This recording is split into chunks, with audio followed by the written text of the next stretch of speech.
I haven't heard anybody say this yet, so I will say it.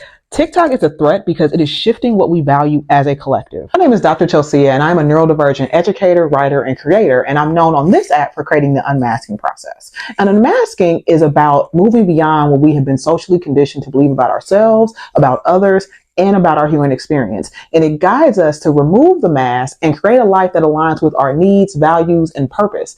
And I spoke about unmasking through the lens of late diagnosed neurodivergence, but unmasking can and should be applied to any human being. Our souls enter this world innocently, and we absorb our experiences, both good and bad, as truth. Our trauma teaches us fear, and our spirit teaches us discernment. And as we learn to love and trust ourselves, we understand how to see the difference. But when something happens that shifts our perspectives, we think back to the moments where we questioned ourselves and didn't trust our intuition, or when we had that idea and then we saw somebody else thrive with the same one. And those moments come and they smack us in the face. And if we're honest, this app has smacked so many of us in the face. It makes me emotional because this app that I initially avoided showed us the beauty and duality of the human experience. It humanized us as we connected in ways we have never experienced in our lifetimes.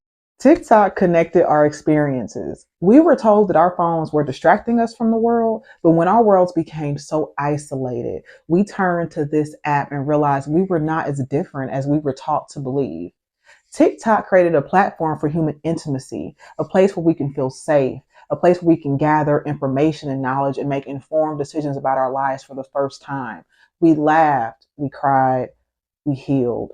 TikTok was the place where we can be authentically ourselves.